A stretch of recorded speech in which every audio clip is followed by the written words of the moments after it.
Hello friends, मैं Vaishali. Welcome back to my online teaching channel easy economics Vaishali 24 पे। तो friends, आज की क्लास में हम पीजीटी इकोनॉमिक्स के टॉप 10 पीवाईक्यू सॉल्व करेंगे जो हर कॉम्पिटिटिव एग्जाम्स में पूछे जाते हैं। हर स्टेट के एग्जाम में जो भी इकोनॉमिक्स के क्वेश्चंस आए हैं वो सब हम यहाँ पे सॉल्व करेंगे। चाहे वो आपके KVS, NVS, DB, LT grade, Haryana PG, सभी के मिक्स्ड क्वेश्चंस हैं यहाँ पे, पीवाईक्यूज हैं। तो आज की क्लास में हम टॉप 10 पीवाईक्यू सॉल्व करेंगे और सभी स्टूडेंट्स के लिए यूजफुल है। जो भी इकोनॉमिक्स की तैयारी कर रहे हैं वो सभी स्टूडेंट मेरी पीवाईक्यू की क्लासेस और कॉन्सेप्ट क्लासेस को देख सकता है।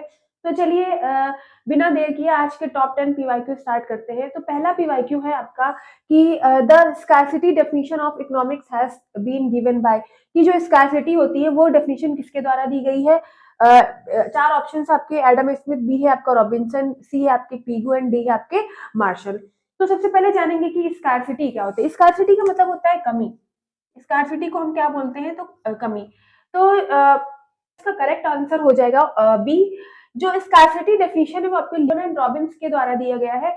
इन्होंने ही स्कार्सिटी रिलेटेड डेफिनेशन दिया है और इन्होंने कहा है economics the science which studies the human behaviour. जो इन्होंने कहा है कि जो अर्थशास्त्र है वो साइंस है, वो विज्ञान है। वो इन्होंने जो बताया है कि जो ह्यूमन है उनकी वांट्स क्या होती है, ह्यूमन वांट्स क्या होती है, अनलिमिटेड है। ह्यूमन वांट्स क्या होती है, अनलिमिटेड है। अल्टरनेटिव यूजेस की बात करी है कि इनका अल्टरनेटिव यूज होना चाहिए, क्योंकि अगर क्योंकि जो रिसोर्सेज है वो क्या है, हमारे लिमिटेड है, बट ह्यूमन वांट्स क्या है, अनलिमिटेड है। तो इसीलिए जो रिसोर्सेज है उनका अल्टरनेटिव यूज होना चाहिए, कि ऐसा नहीं कि एक बार यूज किया उसको हमने हटा दिया, कई बार यूज कर सकते हैं। इसीलिए उन्होंने अल्टरनेटिव यूजेस की बात करी है। तो जो लियोनार्ड रॉबिन्सन है उन्होंने ये डेफिनेशन दिया है और इनकी मोस्ट फेमस बुक है। इनकी बुक का नाम है रॉबिन्सन की बुक का नाम है an essay on the nature and significance of economic science. ये इनकी बुक का नाम है जो 1932 में आई थी। ठीक है। तो स्कार्सिटी रिलेटेड डेफिनेशन आपके जो लियोन एंड रॉबिन्स ने दिया है, इनकी बुक है an essay on the nature and significance of economic sciences, जो 1932 में आई थी। इन्होंने जो भी इकोनॉमिक्स से अर्थशास्त्र को विज्ञान का साइंस कहा है और ह्यूमन बिहेवियर की स्टडी करता है जो इकोनॉमिक्स होता है। इन्होंने कहा है कि जो अर्थशास्त्र में ह्यूमन बिहेवियर की स्टडी के बारे में बताया कि जो ह्यूमन होते हैं उनकी वांट्स क्या होती है, लिमिटेड अनलिमिटेड होती है, बट जो रिसोर्सेज है वो उनका वो लिमिटेड है। तो इसीलिए हम उनका अल्टरनेटिव जो रिसोर्सेज है उनका अल्टरनेटिव यूज करना चाहिए, ताकि हम जो रिसोर्सेज है उनको प्रोटेक्ट कर सके। तो आपका क्वेश्चन नंबर 1 का ऑप्शन नंबर बी करेक्ट हो जाएगा। और ये जो क्वेश्चन है आपका यूपी टीजीटी 2021 में और हरियाणा पीजीटी 2020 में आपसे पूछा गया था। तो ये था आपका पहला। अब चलते हैं हम लोग नेक्स्ट पीवाईक्यू 2 पे। तो नेक्स्ट क्वेश्चन आपका क्वेश्चन नंबर टू है आपका। और ये क्वेश्चन आपका पंजाब लेक्चरर में 2021 में पूछा गया था। ये आपका पीवाईक्यू है। The concept of invisible hand as a metaphor is given by. जो इनविजिबल हैंड कॉन्सेप्ट है वो किसके द्वारा दिया गया है। इनविजिबल हैंड का मतलब होता है अदृश्य हाथ। अदृश्य हाथ। तो इनविजिबल हैंड का कॉन्सेप्ट आपके एडम स्मिथ के द्वारा दिया गया है। एडम स्मिथ कौन है, आपके फादर ऑफ इकोनॉमिक्स है। इनकी मोस्ट फेमस बुक है an inquiry into the nature and wealth of nation, जो 1776 में आई थी। शॉर्ट फॉर्म में वेल्थ ऑफ नेशन भी बोलते, कई बार हम इस चीज को पढ़ चुके हैं, वेल्थ ऑफ नेशन, जो 1776 में आई थी। इनविजिबल हैंड का मतलब होता है कि हर व्यक्ति खुद के फायदे के लिए काम करता है, लेकिन इससे कहीं ना कहीं समाज को भी फायदा मिलता है। इसी को हम इनविजिबल हैंड थ्योरी बोलते हैं। जैसे एक दुकानदार है, दुकानदार सोचता है कि हम अच्छा सामान बेचेंगे तो इससे अच्छा मुझे प्रॉफिट मिलेगा, तो वो जो कंज्यूमर है उनको अच्छी सर्विस, अच्छी सेवा प्रोवाइड करना शुरू कर देता है। तो इससे दुकानदार को भी फायदा मिल रहा होता है और जो कंज्यूमर है उसको भी फायदा मिल रहा है, क्योंकि अच्छी क्वालिटी की अच्छी चीज उसको मिल रही होती है। तो इससे दोनों को भी फायदा होता है। उसी को अदृश्य हाथ, क्योंकि कहीं ना कहीं से एक अदृश्य हाथ आता है और दूसरों की हेल्प करके चला जाता है, उसी को हम इनविजिबल हैंड थ्योरी बोलते हैं। तो ये जो आपका इनविजिबल हैंड है उसको एडम स्मिथ के द्वारा दिया गया था। तो क्वेश्चन नंबर 2 का ऑप्शन नंबर सी करेक्ट हो जाएगा, एडम स्मिथ। अब हम लोग नेक्स्ट क्वेश्चन की तरफ चलते हैं, क्वेश्चन नंबर 3। तो क्वेश्चन नंबर 3 है आपका which branch of economic theory is associated with the difficulty of resource allocation, कि जो संसाधनों की आवंटन की समस्या है, जो डिस्ट्रीब्यूशन की प्रॉब्लम है, वो किस थ्योरी से रिलेटेड है? तो दो ऑप्शन है आपके, एक आपका micro economic theory and second आपका मैक्रो इकोनॉमिक थ्योरी। ये क्वेश्चन आपका जो जुलाई में आपका DSSB पीजीटी का एग्जाम हुआ था जुलाई 2021 में, उस शिफ्ट 2 में पूछा गया था। तो आपके ये चार ऑप्शन है, नाइदर वन और नॉट टू, बी आपको ओनली सेकंड, सी आपको ओनली वन एंड डी आपका बोथ। इसमें से स्टेटमेंट वाला क्वेश्चन है, आपको बताना है किसमें से कौन सा करेक्ट है। तो जो संसाधनों की समस्या है, जो क्योंकि हमारे जो रिसोर्सेज है वो क्या है, लिमिटेड है, और ह्यूमन रिसोर्स क्या है, अनलिमिटेड है। तो इस जो संसाधन है, रिसोर्सेज है, उनकी प्रॉब्लम इकोनॉमी में बनी रहती है कि कैसे डिस्ट्रीब्यूट किया जाए, कितना उत्पादन किया जाए, किससे बनाया जाए, लेबर से बनाया जाए या मशीनों से बनाया जाए। तो ये सारी यहाँ पे प्रॉब्लम्स होती हैं। तो ये जो आपकी एलोकेशन रिसोर्सेज है, ये माइक्रो इकोनॉमिक्स थ्योरी में बताया गया है। तो ऑप्शन नंबर सी आपका करेक्ट हो जाएगा, जो only C statement one. Option number C आपका करेक्ट हो जाएगा, ओनली वन। जो रिसोर्सेज एलोकेशन की समस्या है, संसाधन आवंटन की समस्या है, संसाधन आवंटन की समस्या है, वो माइक्रो इकोनॉमिक थ्योरी से रिलेटेड है।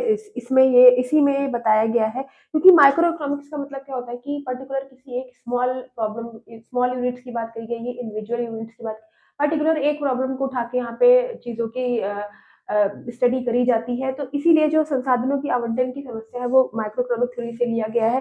तो इसीलिए आपका ऑप्शन नंबर सी करेक्ट हो जाएगा, ओनली वन इज करेक्ट। और ये आपका शिफ्ट 2 में पूछा गया था, DSSB पीजीटी इकोनॉमिक्स में 2021 में। अब लोग नेक्स्ट क्वेश्चन की तरफ चलते हैं, क्वेश्चन नंबर 4। नेक्स्ट क्वेश्चन की तरफ चलेंगे, क्वेश्चन नंबर 4। क्वेश्चन नंबर 4 है जो क्वेश्चन नंबर 4 है आपका, when both demand and supply increases in the same proportion then equilibrium price will be, कि जो आपका जो डिमांड और सप्लाई होता है वो एक ही प्रोपोर्शन में इंक्रीज करते हैं, तो उस समय प्राइस क्या होता है वो बताना है, वो सिचुएशन यहाँ पे बतानी है। तो आपका ए है कि राइज हो जाता है, बी है कि फॉल हो जाता है कि कम हो जाता है, सी है कि रिमेन्स द सेम सेम होता है, या D will rise initially and then fall, कि जब पहले राइज होता है फिर फॉल हो जाता है। ये सिचुएशन यहाँ पे बतानी है। तो जब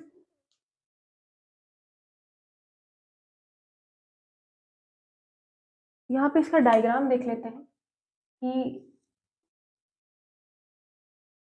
ये आपका डिमांड हो गया, ये आपका DD हो गया, और ये आपका सप्लाई हो गया। जो डिमांड होता है वो डाउनवर्ड स्लोपिंग का होता है, क्योंकि प्राइस और डिमांड के बीच में इनवर्स रिलेशनशिप होता है, इसलिए जो आपका डिमांड कर्व होता है नीचे की तरफ नेगेटिवली स्लोप्ड होता है, और जो सप्लाई होता है अपवर्ड की तरफ होता है। क्यों होता है? क्योंकि प्राइस और सप्लाई के बीच में डायरेक्ट रिलेशनशिप होता है, इसलिए। और यहाँ पे पूछा गया है कि जब ये सेम प्रोपोर्शन में बढ़ते हैं तो क्या होता है, कि जब डिमांड एंड सप्लाई जब सेम प्रोपोर्शन में होते हैं तो आपस में क्या करते हैं, इंटरसेक्ट करते हैं। तो जब इंटरसेक्ट करते हैं, तो जब इंटरसेक्ट कर जाएंगे तो ये वाला पॉइंट क्या हो जाएगा, इक्विलिब्रियम हो जाएगा। तो ये दोनों क्या हो जाएंगे, बराबर हो जाएंगे, सेम हो जाएंगे। तो ऑप्शन नंबर सी आपका करेक्ट हो जाएगा, रिमेन्स द सेम।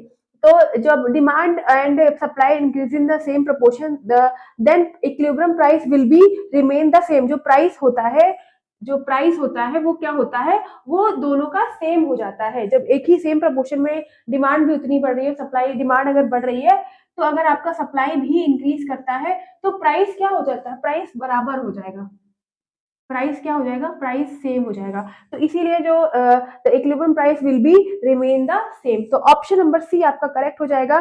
तो ऑप्शन नंबर सी आपका करेक्ट हो जाएगा, रिमेन द सेम। ये क्वेश्चन आपका KVS PGT 2017 में आया था। ठीक है, अब हम लोग क्वेश्चन नंबर 5 की तरफ चलेंगे। तो नेक्स्ट क्वेश्चन आपका क्वेश्चन नंबर 5। क्वेश्चन नंबर 5 है, which one of the following is not an assumption of the theory of comparative advantage. ये क्वेश्चन आपका इंटरनेशनल ट्रेड से लिया गया था। ये भी आपका क्वेश्चन आपका KVS PGT 2017 में पूछा गया था। और पहला ऑप्शन है आपका कि labour theory of value, B है फ्री ट्रेड, सी आपका law of increasing return in production, and D है आपका जीरो ट्रांसपोर्टेशन कॉस्ट। यहाँ पे पूछा गया जो कंपैरेटिव एडवांटेज थ्योरी है उसमें से बताना है कि इसमें से कौन सा assumption जो मान्यताएं है उसमें से नहीं है। तो सबसे पहले ये जानेंगे कि कॉम्परेटिव एडवांटेज थ्योरी आपकी किसने दिया था। आप लोग मुझे कमेंट सेक्शन में जरूर बताइएगा किसने दिया था। कई बार मैं आपको बता चुकी हूँ, एक्सप्लेन भी कर चुकी हूँ। तो कॉम्परेटिव एडवांटेज थ्योरी आपके रिकार्डो के द्वारा दिया गया था। ये आपके डेविड रिकार्डो आ जाते हैं, ये डेविड रिकार्डो है, ये आपके क्लासिकल इकोनॉमिस्ट हैं। क्लासिकल इकोनॉमिस्ट है, इन्होंने कंपैरेटिव एडवांटेज थ्योरी दिया गया था। इनकी बुक का नाम है on the principle of political economy and taxation, जो 1817 में आई थी। मैं यहाँ पे लिख देती हूँ, इनकी बुक है डेविड रिकार्डो की ऑन द प्रिंसिपल ऑफ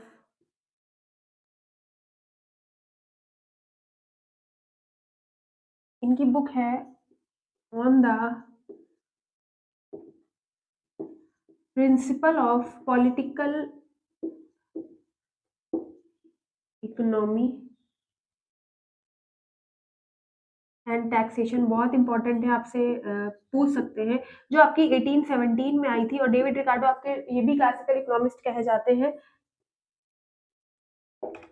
इन्होंने ही कॉम्पिटिटिव एडवांटेज थ्योरी दिया था। और कॉम्पिटिटिव एडवांटेज थ्योरी का मतलब होता है कि जो दो कंट्रीज होती हैं आपस में ट्रेड करती हैं, इंटरनेशनल ट्रेड करती हैं, कंपैरिजन करती हैं कि किस कंपैरिजन करती हैं कि किस चीज में वो ज्यादा अच्छी है, जिस चीज में वो ज्यादा अच्छी है उस चीज को का स्पेशलाइजेशन करती है और आपस में ट्रेड करती है। वही आपकी कॉम्पिटिटिव एडवांटेज थ्योरी हो जाती है, तुलना करके कि किस चीज में वो ज्यादा अच्छी है। तो उसी का एजम्पशन यहाँ पे पूछा गया, उसी में मान्यताएं पूछी गई कि क्या क्या मान्यताएं उस थ्योरी में आती है। तो आपका labour theory of value, yes, कि जो आपके डेविड रिकार्डो थे उन्होंने लेबर को ज्यादा इंपॉर्टेंट माना, क्योंकि लेबर के बिना आप कोई काम नहीं कर सकते, इसीलिए बहुत इंपॉर्टेंट फैक्टर तो लेबर हाँ हो जाएगा।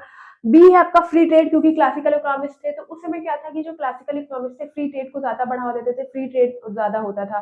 ठीक है, फिर आपका law of increasing return in production नहीं। ऑप्शन नंबर सी आपका इनकरेक्ट हो जाएगा। ये अजम्पशन इसके अंदर नहीं आता है। इसकी जगह क्या हो जाएगा, कांस्टेंट रिटर्न टू स्केल हो जाएगा, क्योंकि जो दोनों कंट्री आपस में व्यापार करती थी तो तुलना करके करती थी कि किस चीज में ज्यादा अच्छी, तो जिस चीज में वो ज्यादा अच्छी हो जाती थी उस चीज का व्यापार करती थी, तो आपस में क्या होता था, दोनों को यहाँ पे फायदा मिल रहा होता था। ठीक है, तो इसीलिए यहाँ पे क्या था, कांस्टेंट रिटर्न टू स्केल की बात करी गई थी, इंक्रीजिंग रिटर्न टू स्केल की बात नहीं करी गई थी, इसलिए ये अजम्पशन यहाँ पे गलत हो जाएगा। और जीरो ट्रांसपोर्टेशन कॉस्ट था, हाँ, ये ऑप्शन नंबर डी में जो जीरो ट्रांसपोर्टेशन कॉस्ट है, यहाँ पे कोई ट्रांसपोर्टेशन कॉस्ट भी नहीं लगती थी इस थ्योरी की मान्यताएं में। तो लेबर थ्योरी, लेबर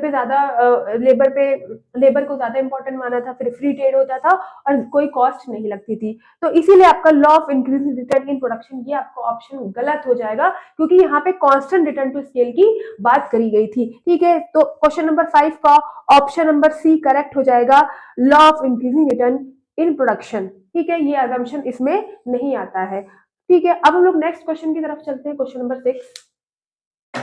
तो नेक्स्ट क्वेश्चन आपका क्वेश्चन नंबर 6, ये भी आपका यूपी पीजीटी 2021 में पूछा गया था कि which of them is not type of equilibrium, कि इक्विलिब्रियम का इसमें कौन सा टाइप नहीं है, संतुलन का इसमें कौन सा टाइप नहीं है। ए है आपका प्रोपेबल, बी है आपका स्टेबल, सी है आपका अनस्टेबल एंड डी है आपका न्यूट्रल। इसमें से बताना है कि संतुलन, इक्विलिब्रियम को हिंदी में क्या बोलेंगे, संतुलन बोलेंगे, साम्य बोलते हैं, तो इसका कौन सा टाइप नहीं है इसमें से बताना है।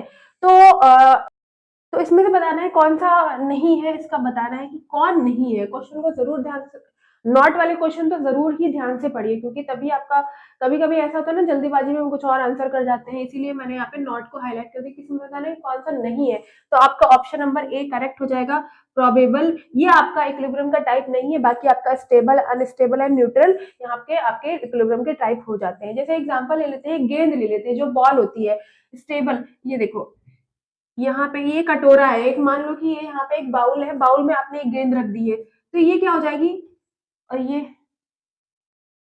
क्या हो जाएगी, ये आपकी एक बॉल है। तो ये जो बॉल है ये क्या हो जाएगी, स्टेबल, ये आपका क्या हो जाएगा, अनस्टेबल की सिचुएशन हो जाएगी, और ये आपकी क्या हो जाएगी, न्यूट्रल। स्टेबल को क्या करेंगे कि अगर आपकी बॉल इधर उधर भी, अगर आप बॉल को यहाँ रखेंगे अपनी जगह पे आके रुकेगी, तो ये क्या हो जाएगी, स्टेबल हो जाएगी। अनस्टेबल का मतलब क्या हो जाएगा कि बॉल यहाँ पे रुकेगी ही नहीं, यहाँ से नीचे गिर जाएगी और यहाँ पे नीचे गिर जाएगी, तो अनस्टेबल हो जाएगी। न्यूट्रल का मतलब होता है कि एक कहीं पे भी रख दो वो वहीं पे रखी रहेगी। तो ये जो इक्विलिब्रियम के ये 3 टाइप्स होते हैं, स्टेबल, अनस्टेबल और न्यूट्रल, इसके टाइप हो जाएंगे। पर ऑप्शन नंबर ए प्रोबेबल इसका टाइप नहीं है, तो क्वेश्चन नंबर 6 का ऑप्शन नंबर ए करेक्ट हो जाएगा। ठीक है, अब हम लोग नेक्स्ट क्वेश्चन की तरफ चलते हैं, क्वेश्चन नंबर 7। तो नेक्स्ट क्वेश्चन आपका क्वेश्चन नंबर 7 है, the theory of demand for money has been derived from. कि जो आपका मुद्रा की मांग का सिद्धांत है वो किससे निकाला गया है, जो थ्योरी ऑफ मनी है वो किससे निकाला गया है। चार ऑप्शन आपके, इक्वेशन ऑफ एक्सचेंज, बी है आपका डिमांड डिपॉजिट, सी आपका इक्वेशन मल्टीप्लायर, डी है इन्वेस्टमेंट मल्टीप्लायर। ये क्वेश्चन आपका आरपीएससी पीजीटी 2022 में पूछा गया था। आरपीएससी जो राजस्थान पब्लिक सर्विस कमीशन में पीजीटी का एग्जाम हुआ था, उसमें ये क्वेश्चन आपसे पूछा गया था।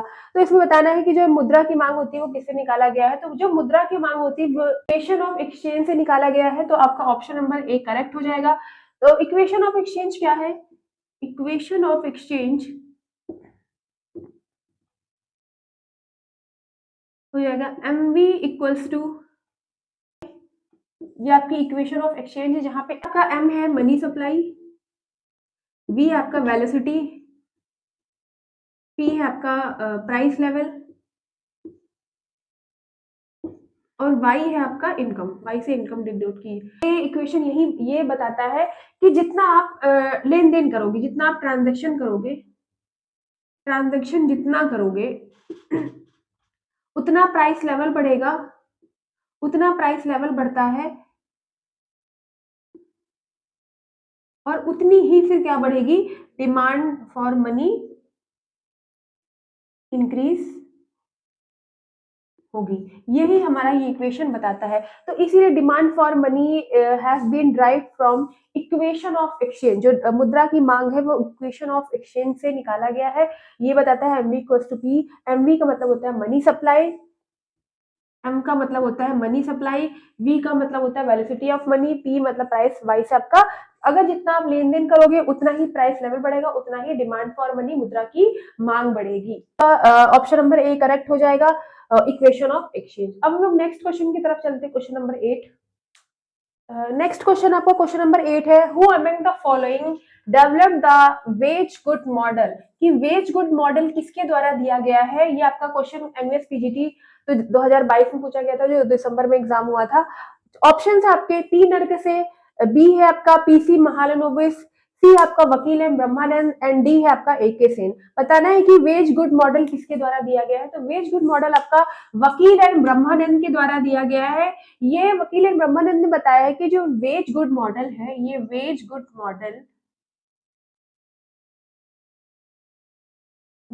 मॉडल डेवलपिंग कंट्रीज से रिलेटेड है, जो विकासशील डेवलपिंग कंट्रीज से रिलेटेड है, जो विकासशील देश होते हैं उनसे रिलेटेड है। इसमें बोला गया है कि जो डेवलपिंग कंट्री में जो डेवलपमेंट में जो प्रॉब्लम्स आती हैं, जो बाधाएं आती हैं, वो कैपिटल की कमी से आती है, पूंजी की कमी से नहीं आती हैं, बल्कि जो वेज गुड्स की कमी से आती है। जो गुड्स वगैरह हो गए, जो खाद्यान्न की समस्या है, उनकी वजह से होती है। क्योंकि अगर जो लेबर्स होंगे, जो मजदूर होंगे, उनको अगर सही से प्रॉपर खाद्यान्न खाने की चीजें नहीं मिलेंगी तो वो काम भी ढंग से नहीं कर पाएंगे।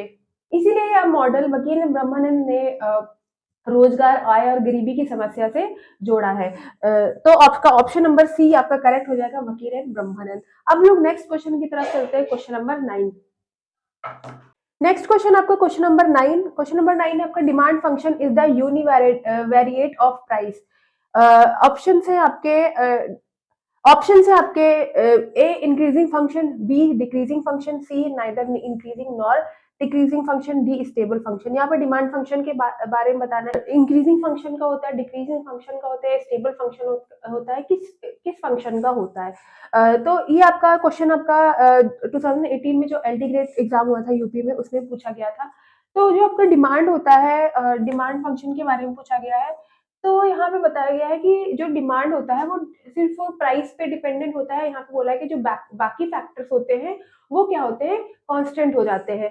तो जो बाकी फैक्टर्स होते हैं वो कांस्टेंट हो जाते हैं। तो अगर प्राइस बढ़ता है तो क्वांटिटी डिमांड क्या हो जाती है, कम हो जाती है, और प्राइस अगर डिक्रीज करता है तो क्वांटिटी डिमांड क्या हो जाती है, बढ़ जाती है। तो कैसा रिलेशनशिप यहाँ पे शो कर रहा है, इनवर्स रिलेशनशिप बताता है कि जो रिलेशनशिप की प्राइस और जो क्वांटिटी डिमांड होता है उसमें कैसा रिलेशनशिप होता है, इनवर्स रिलेशनशिप होता है। तो इसका डायग्राम कैसे बन जाएगा, ये डिमांड नीचे गिरते हुआ, ठीक है, ये नेगेटिव स्लोप कहलाता है।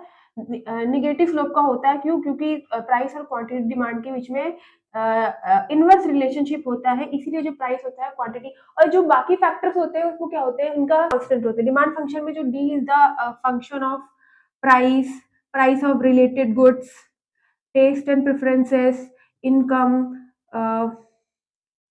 इनकम, फैशन, ये सारे इनके फैक्टर्स हैं। तो यहाँ पे बोला कि बाकी फैक्टर्स होते हैं वो कांस्टेंट होते हैं, पर इनका जो किससे रिलेटेड है, यहाँ पे प्राइस से रिलेटेड है।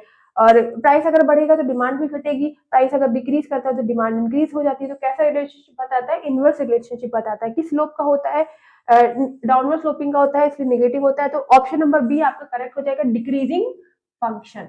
जो डिमांड होता है, डिमांड कर्व हमेशा नीचे की तरफ होता है, डाउनवर्ड स्लोपिंग का होता है, डिक्रीज करता हुआ होता है। ठीक है, तो इसीलिए किस फंक्शन का हो जाएगा? डिक्रीजिंग फंक्शन का हो जाएगा। तो क्वेश्चन नंबर 9 का ऑप्शन नंबर डी करेक्ट हो जाएगा, डिक्रीजिंग फंक्शन। अब हम लोग नेक्स्ट क्वेश्चन की तरफ चलते हैं, क्वेश्चन नंबर 10 जो आपका लास्ट क्वेश्चन है। तो आपका लास्ट क्वेश्चन है, आज का लास्ट क्वेश्चन है, क्वेश्चन नंबर 10 है आपका। अकॉर्डिंग टू कीन्स, कीन्स के according aggregate supply curve during depression, जो एग्रीगेट सप्लाई होता है डिप्रेशन, डिप्रेशन का मतलब होता है मंदी, मंदी के समय जो एग्रीगेट सप्लाई होता है वो किस शेप का होता है? ऑप्शन है आपके, अपवर्ड टू राइट, या हॉरिजॉन्टल होता है, या वर्टिकल होता है, या डाउनवर्ड स्लोप का होता है, वो बताना है आपको। तो कीन्स ने बताया कि मंदी के समय क्या होता है, डिप्रेशन के समय क्या था कि डिप्रेशन के समय क्या था कि अनएम्प्लॉयमेंट बहुत ज्यादा था, बेरोजगारी बहुत ज्यादा थी, बेरोजगारी बहुत ज्यादा थी, बेरोजगारी बहुत ज्यादा थी, प्रोडक्शन कम हो रहा था, लोगों के पास रोजगार नहीं था। तो इस चीज को सही करने के लिए यहाँ कीन्स ने कहा कि अगर हमें डिप्रेशन को सही करना है तो हमें क्या करना पड़ेगा? एग्रीगेट डिमांड को बढ़ाना पड़ेगा, एग्रीगेट डिमांड को बढ़ाना पड़ेगा, तभी हम डिप्रेशन को दूर कर सकते हैं। बट यहाँ पे क्या था कि प्राइस लेवल बढ़ा नहीं था। तो उस समय क्या था कि हमें यहाँ पे, और कीन्स ने एग्रीगेट डिमांड को ज्यादा सपोर्ट किया कि हमें अनएम्प्लॉयमेंट को दूर करना है, डिप्रेशन सही करना है, इकोनॉमी मंदी को दूर करना है, तो उसके लिए हमें एग्रीगेट डिमांड को बढ़ाना पड़ेगा। यहाँ पे एग्रीगेट सप्लाई की बात नहीं करी थी, तो इसीलिए कहा कि जो एग्रीगेट सप्लाई है यहाँ पे ये तो आपका प्राइस लेवल हो जाता है इस तरफ, और ये आपकी क्या हो जाती है, हो जाएगा, ये आपका आउटपुट हो जाएगा। तो यहाँ पे सिर्फ इतना बोला है कि एग्रीगेट डिमांड को तो हम बढ़ा सकते हैं, बट जो आपका सप्लाई क्या हो जाएगा, हॉरिजॉन्टल हो जाएगा। ये क्या हो जाएगा? सप्लाई हो जाएगा। हम यहाँ पे कीन्स ने कहा है कि हमें एग्रीगेट डिमांड को बढ़ाना पड़ेगा, तो एग्रीगेट डिमांड बढ़ेगा पर जो सप्लाई होगी वो हॉरिजॉन्टल शेप की हो जाएगी। यहाँ पे सप्लाई में कोई चेंजेस की बात नहीं करी है।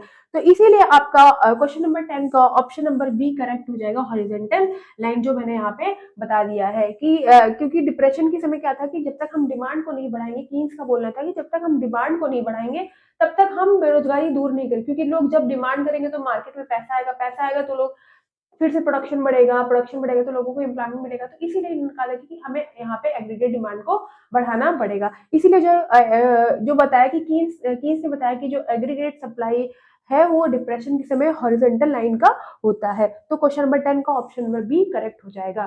तो फ्रेंड्स, तो ऑल राइट स्टूडेंट, ये थे आपके टॉप 10 पीजीटी इकोनॉमिक्स के टॉप 10 पीवाईक्यूज जो आपके हर कॉम्पिटेटिव एग्जाम से पूछे जाते हैं, रिपीटेडली पूछे जाते हैं। और आज के जो भी जितने भी क्वेश्चंस थे वो सारे पीवाईक्यूज थे, आपके कहीं ना कहीं एग्जाम से पूछे ही गए हैं। तो अगर आपको मेरी क्लासेस समझ में आ रही, मेरा पढ़ाया समझ में आ रहा है, मेरा एक्सप्लेनेशन समझ में आ रहा है, तो प्लीज कमेंट सेक्शन में जरूर बताइएगा। मिलते हैं नेक्स्ट क्लास में न्यू पीवाईक्यूज के साथ, न्यू क्वेश्चंस के साथ। और बस आपसे यही कहना है, मेरे चैनल को भी लाइक शेयर एंड सब्सक्राइब करिए, और and yes, press the bell icon ताकि मेरे वीडियो की नोटिफिकेशन आपको टाइम से मिले। मिलते हैं नेक्स्ट क्लास में। नमस्ते दोस्तों, थैंक यू।